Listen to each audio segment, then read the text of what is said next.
the SAVE Act proposes that every state require individuals providing more than a state ID to register. Now, in California, I don't even have to produce my state ID because I've already produced my state ID.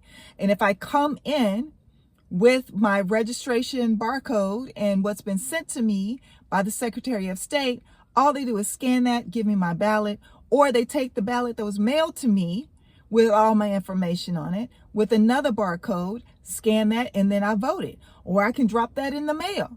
So this whole notion of requiring people to bring in several documents is not necessary. Why? And hell, we can't get all of y'all to vote anyway. So why are they thinking that this is some big scam that people are just running out to vote? We are in this predicament because millions of people did not vote, did not participate. So, okay, so it wants to make you provide several forms of ID. So your state ID would not be good enough anymore. Your driver's license would not be good enough anymore. They want people to be able to provide passports. Remember when I told y'all to make sure your passport is updated, or if you don't have one, get a passport? Here you go. Here's one of the reasons why you need that passport. So they're going towards, oh, if you don't have a passport, then you can provide the birth certificate. Now, if you aren't a person that keeps track of all your, governmental documents in a safe place, you haven't done that over years. We have some elderly people that might not be able to find that. We got some people that live in rural areas that might not have access to like a county courthouse where they can go get these things. We have had floods, tornadoes, hurricanes, where people lost everything and don't have access to this documentation anymore. So what's going to happen to the votes of all those people? Then you have the military. Okay, so they're also trying to put a timestamp on all voting has to be in by the day of the election. Here in California, with our military that might be overseas, they have like an extended, I think, 5 to 7 days that they can get their ballots in, after an election.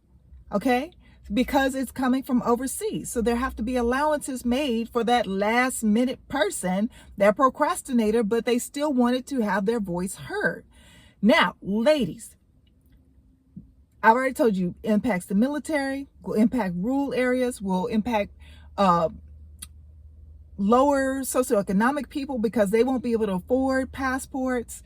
It's going to impact anyone who cannot provide these extra documents.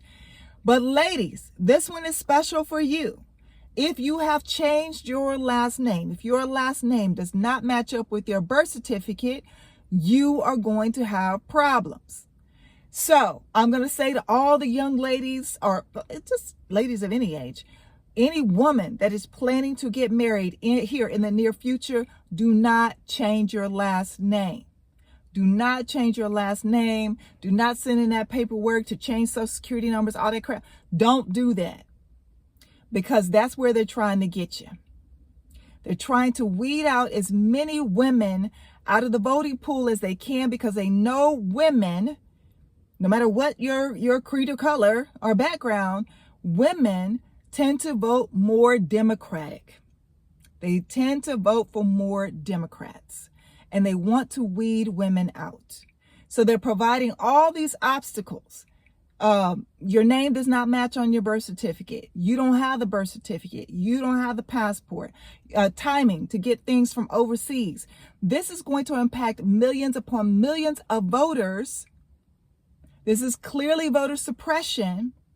And you need to contact your senators and make sure not only they are voting against the SAVE Act, but they are in the ear of other senators who might be leaning the other way, and telling them, look, this is going to hurt your family, your daughters, your family members who are overseas, your family members that are in rural Kentucky, rural Mississippi, that might not be able to get access to this information, might not have a county courthouse that they can, it's too far, they can't get there, or they can't afford to, purchase these documents again.